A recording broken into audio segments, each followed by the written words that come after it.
Hi friends, मैं पुरिंदर खरी। Friends, आज की हमारी गेम अंशुल वर्मा जी की एक वीडियो रिक्वेस्ट की है और वीडियो रिक्वेस्ट भी ऐसी आप टाइटल देखकर समझ ही गए होंगे, द वाइल्ड हॉर्सेस। और यही टाइटल chessgames.com ने इस गेम को दिया है। और यहाँ ये टाइटल क्यों दिया है फ्रेंड्स, आप खुद ही देखकर समझ सकते हैं। यहाँ ये गेम मॉस्को रशिया में खेली गई थी। हालांकि जो दो खिलाड़ी इस गेम को खेलने वाले थे उनके बारे में बहुत ज़्यादा कुछ खास तो पता नहीं है। अलेक्जेंडर स्टेनिसविस्की और निकोनोव। आई थिंक दोनों ही नाम से ऐसा लगता है कि रशियन खिलाड़ी ही रहे होंगे। तो आइए फ्रेंड्स, सीधा इस गेम पर चलते हैं। यहाँ गेम की शुरुआत की स्टेनिसविस्की ने E4 के साथ, तो C5 यानी सिसिलियन डिफेंस से यहाँ निकोनोव ने शुरू किया। नाइट F3, नाइट C6, तो बिशप B5, नाइट पर थोड़ा प्रेशर है, E6, और मौका मिलते ही वाइट ने यहाँ इस नाइट को एलिमिनेट किया और C फाइल में ब्लैक के पॉन्स को डबल करवा दिया है। Bishop take C6, B take C6, then D3, G6, और इसके बाद यहाँ वाइट ने कैसल किया बिशप G7, देन E5, ताकि यहाँ वाइट का ये बिशप कोई बहुत ज़्यादा डेंजरस अटैक ना बना सके। तो ब्लैक ने यहाँ अपने नाइट को E7 स्क्वायर पर प्लेस किया, देन नाइट C3, और इसके बाद अब कहीं जाकर निकोनोव ने यहाँ कैसल किया, नाइट E4, देन D5। और ऐसा सब करने के बाद यहाँ ब्लैक का ये पॉन, जो कि मैं काफ़ी देर पहले कह रहा था कि डबल हो चुका है C फाइल में, उनके हाथों से यहाँ निकल गया। Knight take C5, then knight F5 square पर, तो D4 यहाँ अपने इस पॉन पर और ज़्यादा स्ट्रॉन्ग डिफेंस किया है वाइट ने। रुक B8, then bishop G5 square पर पहले यहाँ क्वीन पर अटैक बनाया, और उसके बाद वाइट ने यहाँ अपने इस B2 पॉन पर डिफेंस करने का डिसाइड किया। ब्लैक को यहाँ अपनी क्वीन बचनी होगी, तो ये क्वीन गई C7 स्क्वायर पर, देन B3, रुक B6, तो किंग गया H1 स्क्वायर पर। और फ्रेंड्स, यहाँ इस किंग के H1 स्क्वायर पर जाने की वजह मुझे बहुत ज़्यादा क्लियर नहीं है, क्योंकि फ़िलहाल ना तो ये एफ पॉन आगे पुश हो पाएगा जब तक ये नाइट रखा हुआ है। अगर A5 यहाँ पहले ब्लैक ने किया तो क्वीन D2, और माइट भी जब तक ये नाइट है जब तक तो कुछ नहीं हो सकता, लेकिन ये क्वीन बिशप की जो बैटरी है H6 स्क्वायर तक पहुँचने के लिए ही बनी है। बिशप A6 यहाँ पहले ब्लैक ने किया, रुक पर अटैक बनाया तो ये रुक गया G1 स्क्वायर पर, देन H6, बिशप पर कुछ डिसाइड करना होगा यहाँ पर वाइट को, तो बिशप गया F6 स्क्वायर पर, ऑफरिंग बिशप एक्शन, जिसे यहाँ निकोनोव ने एक्सेप्ट किया। Bishop takes F6, E takes F6, और ये थोड़ा सा वीक पॉन मेरी नज़र में F6 स्क्वायर पर आ चुका है, लेकिन इतना भी वीक नहीं है। अगर वाइट का मौका लगेगा तो ये पॉन काफ़ी डेंजरस हो सकता है। वैसे जहाँ तक मेरा ख्याल है, ब्लैक को ज़रूर अपने इस बिशप को, क्योंकि काफ़ी अनऑकवर्ड स्क्वायर है इस बिशप के लिए, C8 स्क्वायर पर लेकर चले जाना चाहिए था, लेकिन यहाँ ब्लैक ने अपने किंग को मूव किया H7 स्क्वायर पर।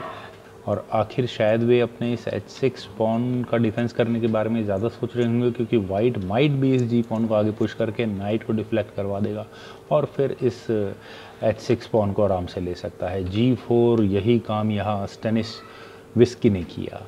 तो अब मेरे ख्याल से तो ब्लैक काफ़ी कॉम्प्लिकेटेड गेम खेलेगा। ब्लैक का नाइट जाएगा कहाँ, D6 स्क्वायर ही बचता है, लेकिन इतनी बुरी पोजीशन भी नहीं है इस नाइट के लिए। नाइट गया D6 स्क्वायर पर। यहाँ अब इस नाइट का डेस्टिनेशन ये E4 स्क्वायर हो सकता है, लेकिन नाइट एक्सचेंज हो जाएंगे ऐसे तो। और मैं यहाँ सोच रहा था, चूँकि वाइट ने अपने इस G पॉन को आगे पुश किया है, तो ज़रूर उनकी प्लानिंग अपने इस रुक को G3 स्क्वायर पर लाकर यहाँ इस H6 पॉन पर प्रेशर बनाने की रही होगी। और अगर इस तरह से ये गेम आगे बढ़ती तो मेरे ख्याल से वाइट के लिए बहुत बेटर होता। अगर यहाँ वाइट रुक को G3 स्क्वायर पर लेकर जाए तो ये गेम बहुत अच्छी होती, क्योंकि वाइट की प्लानिंग ज़रूर यहाँ H3 स्क्वायर पर अपने रुक को लाकर और फिर प्रेशर बनाने की होती, तो ब्लैक को ऑलमोस्ट सर्टेनली करना ही पड़ता है H5।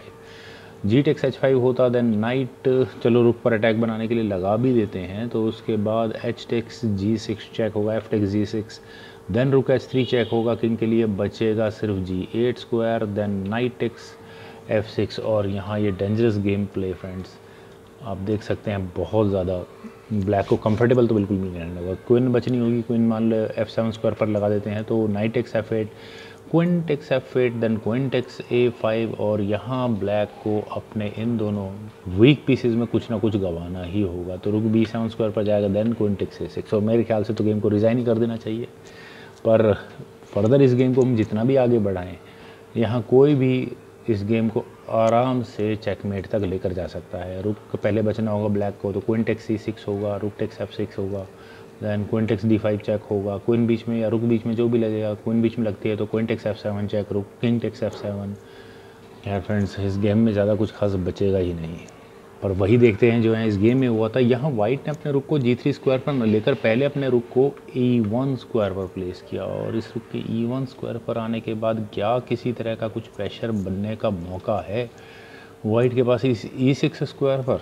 वैसे उससे पहले ब्लैक के पास मौका था अपने नाइट को E4 स्क्वायर पर ले जाने का, लेकिन ऐसा करने के बाद ब्लैक को यहाँ एक पॉन का नुकसान होता है। Knight takes E4, D takes E4, rook takes E4, पर वो ऑप्शन बेटर थी। निकोनोव ने यहाँ किया था बिशप E5, क्वेश्चनेबल मूव है। वैसे वाइट के पास रुक को G3 स्क्वायर पर ले जाने की ऑप्शन अभी भी है, और ये सीक्वेंस यहाँ चेकमेट तक पहुँचता है। मान लो अगर हम इस गेम को आगे बढ़ाएं और इमेजिन करें कि ठीक है यहाँ ये रुक और बिशप की प्रॉब्लम सॉल्व हो गई है, और अब वाइट यहाँ रुक को G3 स्क्वायर पर लेकर जाए, देन H5 तो ब्लैक को करना ही होगा। जी टेक्स H5 होगा, नाइट F5 स्क्वायर पर वही मूव चलते हैं, H टेक्स G6 होगा, देन किंग G8 स्क्वायर पर इस बार पहुँचा देते हैं, तो जी takes F7 check, king takes F7, knight E5 check होगा, किंग E8 स्क्वायर पर ही जाएगा, then knight takes E5, queen और रुक पर फॉक होगी दोबारा से, तो knight takes G3 check, F takes G3, then queen B7, पहले वही मूव चला जाएगा, नाइट टेक्स F8, और यहाँ अभी भी डिस्कवर्ड अटैक, डिस्कवर्ड चेक की गुंजाइश पूरी होगी यहाँ ब्लैक के पास।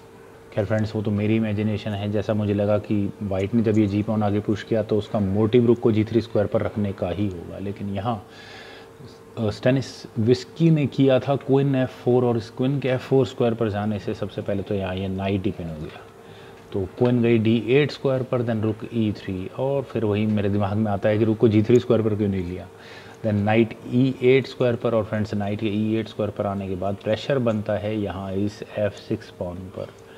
और फ्रेंड्स, स्टेनिस्विस्की ने पता नहीं क्या कैलकुलेशन की, क्यों की, किस तरह से की, मुझे नहीं पता, लेकिन उन्होंने यहाँ किया नाइट B7। इस नाइट को सेक्रीफाइस किया, कोई वजह रही होगी, लेकिन मुझे उसकी एक्सप्लेनेशन बहुत अच्छी नहीं पता। वे यहाँ शायद अपने इस किसी भी तरह से इस F6 पॉन को बचा कर रखना चाहते होंगे।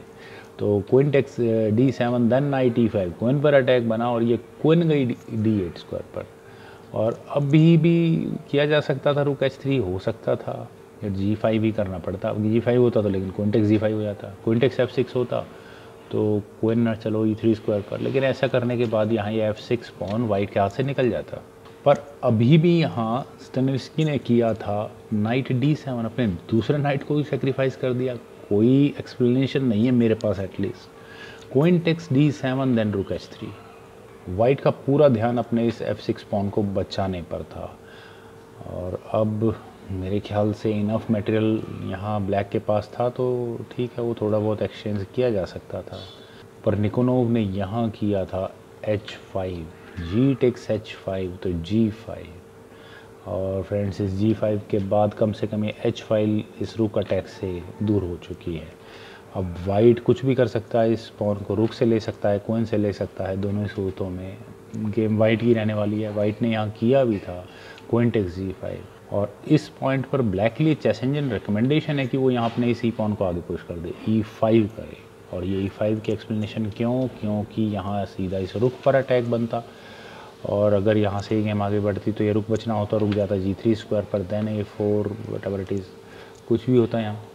पर निकोनोव यहाँ इस मूव को चूक गए। उन्होंने यहाँ किया क्वीन D8, उनका पूरा ध्यान इस F6 पॉन पर है। ठीक है, अभी कुछ देर के लिए कम से कम यहाँ चेक तो नहीं आती, और वाइट यहाँ इस रुक से डिफेंस कर सकता था, लेकिन यहाँ वाइट ने पहले किया H6, और ये H6 करने की आखिर वजह क्या है? वजह ये है फ्रेंड्स, मान लो ब्लैक के लिए मैं कोई भी एक ऐसा मूव चलता हूँ जो यहाँ इस गेम में नहीं खेला जा सकता था। मान लो अगर ब्लैक यहाँ बिशप को A6 स्क्वायर पर लेकर जाए, तो उसके बाद वाइट यहीं चेकमेट कर देगा। क्वीन G7 चेक होगा, नाइट टेक्स G7 होने के बाद H टेक्स G7 चेक होगा, किंग के लिए बचेगा G8 स्क्वायर, देन रुक H8 चेक, और यहाँ ये मेट होगी। तो चेकमेटिंग सीक्वेंस काफ़ी नज़दीक है। यहाँ निकोनोव ने किया था queen takes F6 offering queen exchange, जिसे यहाँ निकोनोव ने एक्सेप्ट नहीं किया। उन्होंने यहाँ किया था क्वीन G7 चेक, और फ्रेंड्स ये मूव डेडली था। अब ब्लैक कुछ भी करे, इस क्वीन एक्शन को क्वीन से कंप्लीट करे या नाइट से ले, जो भी करे। यहाँ नाइट टेक्स G7 निकोनोव ने किया था, लेकिन H टेक्स G7 चेक, यहाँ ये H3 स्क्वायर पर रखे हुए रुक की चेक बहुत ज़्यादा डेडली है, और कम से कम ब्लैक का एक किंग G8 स्क्वायर पर बिल्कुल भी नहीं जा सकता, अदरवाइज़ वही चेकमेट दोबारा आएगी। और अब निकोनोव के पास सिर्फ एक ही तरीका है यहाँ चेकमेट से बचने का, कि उनके पास क्वीन एक्स्ट्रा है, बिशप एक्स्ट्रा है, तो थोड़ा जो मटेरियल उन्होंने जीता हुआ है वो यहाँ दे दें वाइट को। उन्होंने यहाँ किया क्वीन H6, लेकिन वाइट की गेम बहुत डेडली है फ्रेंड्स। यहाँ वाइट ने, आप कह सकते हैं कि इस क्वीन को पिन कर दिया, क्योंकि यहाँ उन्होंने किया था G takes F8 promoting to knight with check. King के लिए बचा है, जाने के लिए बचा है सिर्फ H8 square, then rook takes H6 check, और यहाँ ये mate. Can you imagine that? अपने पॉन को आपने क्वीन प्रमोट नहीं किया, नाइट प्रमोट किया, और एक मूव के बाद ओपोनेंट को चेकमेट कर दी है। स्टैनिस्लवस्की का ये कमाल का गेम था फ्रेंड्स, और अंशुल वर्मा जी ने ये जो गेम ढूंढकर हम सभी लोगों को बताया फ्रेंड्स, उनके लिए बहुत बहुत धन्यवाद। तो फ्रेंड्स, आप मुझे पूरी उम्मीद है कि आपको ये वीडियो ज़रूर पसंद आई होगी, तो आप लोग इस वीडियो को लाइक करें, शेयर करें, और मेरे यूट्यूब चैनल चेस गुरु को सब्सक्राइब ज़रूर करें। आपके कमेंट्स का मुझे बेहद इंतजार रहेगा। Thank you for watching and bye for now.